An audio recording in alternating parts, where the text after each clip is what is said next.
Assalamualaikum warahmatullahi wabarakatuh. Selamat pagi dan salam sejahtera untuk kita semua. Sahabat Sahur 10, saya sekarang bersama tokoh politik Kalimantan Barat yang saat ini menjadi anggota DPR RI dari Partai Nasdem. Beliau adalah Ketua DPW Partai Nasdem Kalimantan Barat, Bang Syarif Abdullah Al-Qadri.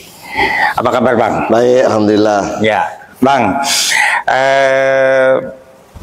banyak program-program dari pusat yang telah Abang bawa ke Kabupaten Ketapang khususnya dan ke Kalimantan Barat umumnya. Nah, program yang paling Abang rasakan menonjol itu program apa, Bang?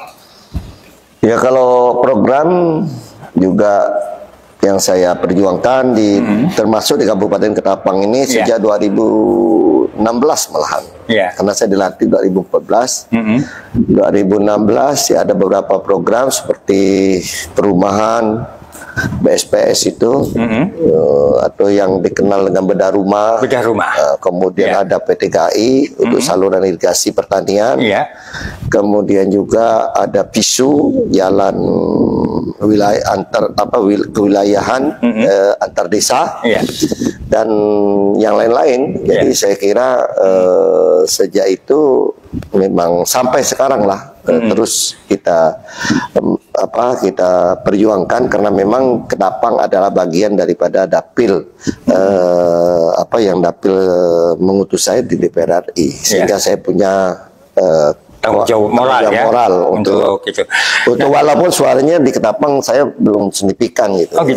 Selama 2 periode, tapi program mungkin cukup lumayan di Ketapang. Kira-kira berapa rumah yang sudah dibedah kalau dalam bahasa sehari-hari? Saya untuk Kabupaten Ketapang. Karena kalau saya lihat data yang ada itu seribuan lebih sudah, hampir antara 1.400 1.500 rumah. Karena pernah satu tahun itu ada 800 rumah yang saya masukkan sebelum di 2020. Kalau tidak salah 2018 atau 2018 atau 2000, ya sekitar itulah.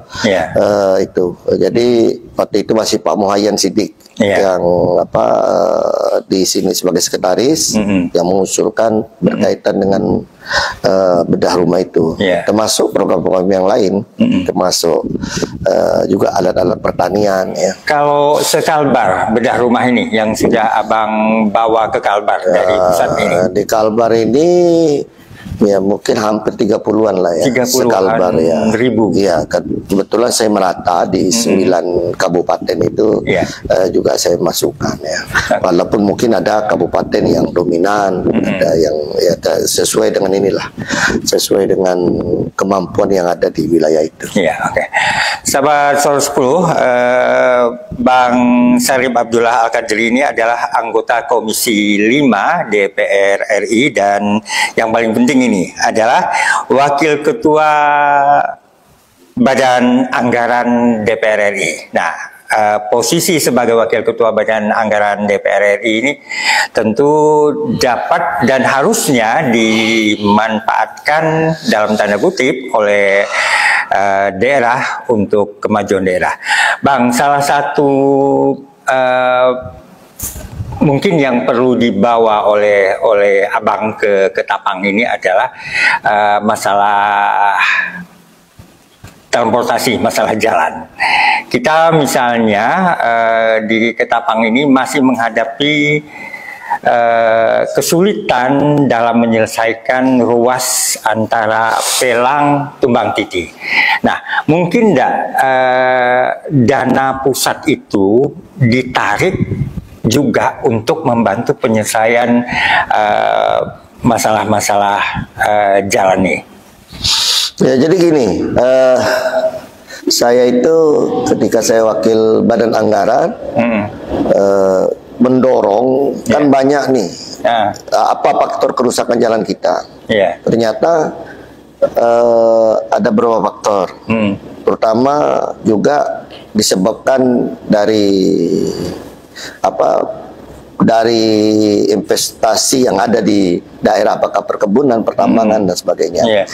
Sehingga kita melihat potensi ini ada gitu. Bagaimana juga punya tanggung jawab dari sektor ini untuk membantu terhadap infrastruktur kita yang boleh dikatakan cukup parah ya, terutama jalan-jalan provinsi maupun jalan kabupaten, karena kemampuan daripada fiskal yang kita miliki di daerah. Nah, alhamdulillah sejak tahun kemarin itu salah satu juga nomenklatur dari APBN itu DBH.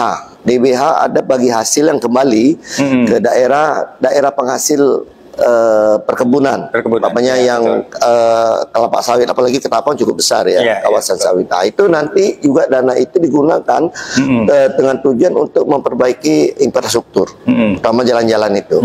Nah, itu salah satu ya dari sisi itu yang bisa digunakan untuk jalan-jalan daerah. Yang kedua ada dengan yang disebut dengan transfer daerah. Iya, itu DAK. DAK ini juga harus diusulkan. Kalau umpamanya saya memperjuangkan itu harus sesuai dengan krisnanya. Berarti ada inisiatif dari daerah untuk saya kira di sini ada juga yang saya bantu, ya walaupun tidak besar ya, sekitar 30-an atau berapa gitu. 30-an M. Iya, dalam lewat dana DAK itu di tahun 2022 kemarin ya. Kemudian ada sekarang itu juga yang diambil jalan pintas oleh pemerintah pusat yang disebut dengan Impres. Jalan pintas. Artinya jalan pintas gini, ini kewenangan kabupaten, kewenangan provinsi, tetapi undang-undangnya tidak bisa masuk ke situ. Nah, maka pada saat 2000 ya 3 tahun yang lalu kita revisi undang-undang itu, di mana pusat bisa masuk. Itu Undang-Undang Nomor 17 masuk dalam rangka untuk membantu daerah, terutama jalan-jalan yang punya akses ekonomi, sehingga itu juga bisa masuk lewat dana yang disebut dengan Impres. Jadi dan janda jalan daerah gitu. Nah, itu juga bisa. Jadi ada beberapa nomenklatur ya. Cuma ya tentu dari jumlahnya itu pasti akan disesuaikan dengan kemampuan. Tapi kalau tadi yang BBH itu semakin luas kawasannya, semakin besar daerah mendapat kompensasi terhadap dari bagi hasil untuk pembangunan di daerah itu. Tapi Ketapang memang baru dalam... Saya kira Ketapang besar, cuma saya lupa berapa angka. Karena baru dalam tahun ini kalau saya tidak salah. Tahun ini ya. Tahun kemarin juga sudah turun. Ya, tahun ini cuma saya lupa berapa jumlah, tapi saya kira Ketapang pasti akan lebih besar karena... Nah, kalau untuk ruas Ketapang Tumbang Titi ini, Kepuluk ini, ini Abang melihat mungkin tidak diselesaikan dengan pemanfaatan dana bagi hasil dengan program-program yang telah ada di pusat ini? Bisa. Ya, itu kan tidak. Apa yang mesti dilakukan Ketapang ini sebenarnya? Ya kalau kaitan dengan janda ya tentu ini DID-nya menjadi kewajiban di daerah. DID yang sudah ada itu ajukan saja kepada kementerian. Tentunya sini lewat balai ya. Itu bisa kita perjuangkan untuk itu. Tapi tentu juga kembali kepada fiskal ya, kemampuannya. Yang kedua dengan transfer daerah tadi lewat dana DAK. Dana DAK itu juga diusulkan oleh daerah. Ya, kalau DAK mungkin saya bisalah sedikit. Ini kebetulan sebagai wakil ketua juga kebetulan saya di Banggar. Kalau tadi yang janda itu lewat kementerian di Komisi 5. Gitu. Nah, jadi hal-hal ini tentu secara bertahap. Saya kira ada peluang-peluang lah dalam rangka untuk membantu daerah untuk mempercepat terhadap kerusakan infrastruktur. Karena kalau di Ketapang ini kan ruas yang paling menjadi keluhan masyarakat itu kan dari Pelang ke Tumbang Titi dan dari Pesaguan ya, mulai dari Pesaguan tuh hingga ke Kendawangan. Nah, padahal misalnya di kawasan selatan ini kita punya proyek-proyek strategis nasional. Kalau saya potong aja, kalau Pesaguan Kendawangan sudah masuk itu untuk dana lewat Impres. Oh gitu. Ya. Termasuk kami yang memperjuangkannya? Ya, ini kan kebetulan Pak Boyman bersama di Komisi 5 juga untuk menyampaikan itu. Oke. Kalau program pertanian seperti apa yang sudah Pak Syarif perjuangkan ini? Kalau program pertanian banyak ya. Saya lupa saking banyaknya program tuh. Jadi termasuk irigasi, perairan, kemudian hand traktor, alat-alat pertanian, seperti konben, ya, cuma mungkin di Ketapang belum, tapi itu kapasitas saya ya bukan di Komisi 5 ya, tapi ya mungkin lewat perjuangan saya dari sisi sebagai saya anggota DPR mewakili daerah ini ya kebetulan dalam rangka saya pamannya lewat di badan anggaran berkaitan dengan termasuk JUT Jalan Usaha Tani kalau di Ketapang ini tahun ini ada ya untuk memberi akses kepada petani supaya tidak lagi lemat-lemat lah bahasa kampungnya. Bang, terakhir ini mungkin masyarakat banyak yang kepingin tahu sebenarnya seberapa berdarah-berdarahnya kah anggota DPR RI ini dalam memperjuangkan aspirasi daerah ini? Saya kira kalau masyarakat tahu gimana kita dalam memperjuangkan itu, mungkin sekarang kan bisa diakses juga pembicaraan di anggota dewan di DPR dalam rangka untuk memperjuangkan daerah. Ya, artinya itu bisa terakses lah ya di masyarakat. Ya, saya kira kalau kita tidak berjuang secara sungguh-sungguh, mungkin jembatan Landa di 2017 itu tidak terwujud. Itu untuk Pontianak. Untuk Pontianak pokoknya.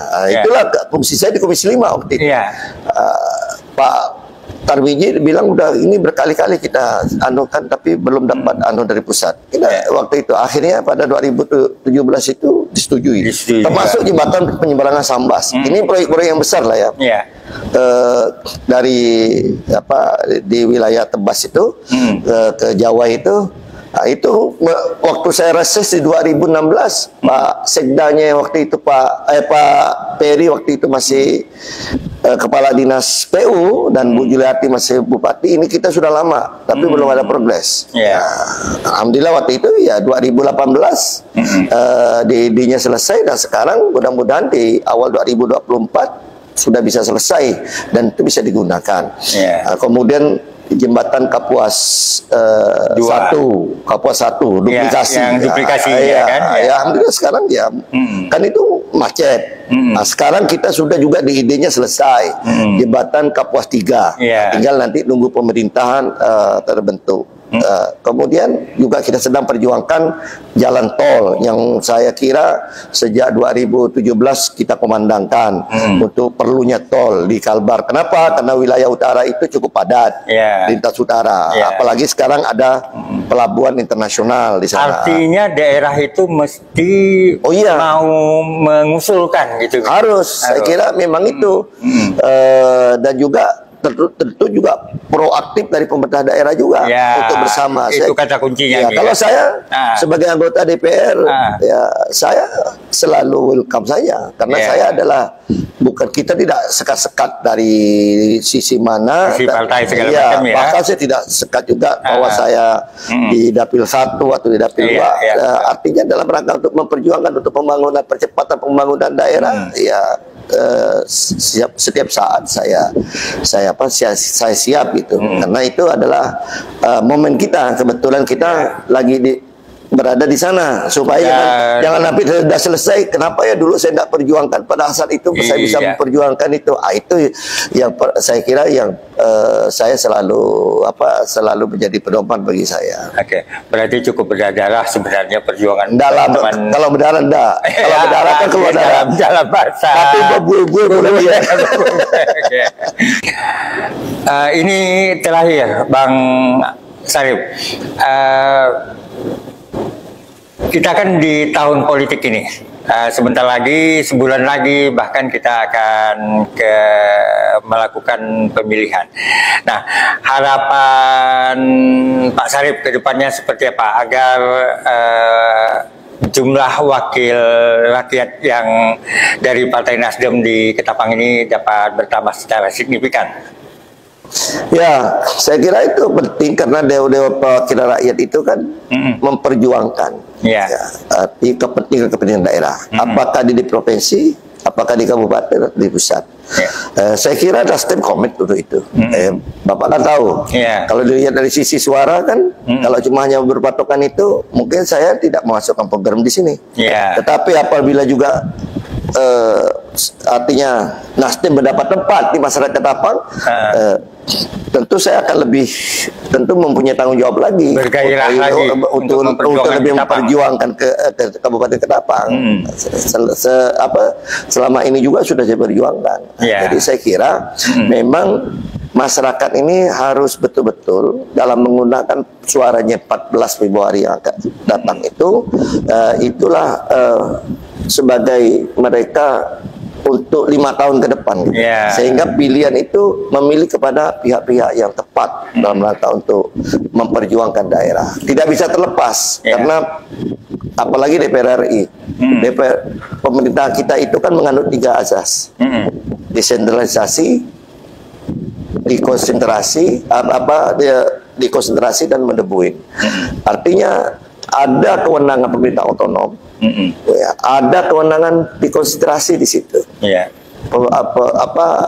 Kewenangan pemerintah pusat. Ada juga kewenangan mendebuin. Tetapi sebagai negara kesatuan itu tidak juga ada kemungkinan.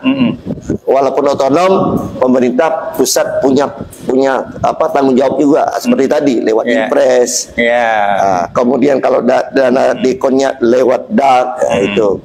Jadi itu saya kira hal-hal ini sangat penting dalam rangka untuk mempercepat pembangunan suatu daerah. Tapi saya melihat Ketapang, kemarin saya udah lewat di jalan Manis Mata 3 tahun yang lalu dengan sekarang sudah cukup jauh berbeda. Karena juga provinsi juga cukup banyak juga membangun yang sebagaimana di kewajiban provinsi untuk membangun infrastruktur Ketapang. Jadi masyarakat jangan salah pilih pemilih kita di tanggal 14 Februari nanti.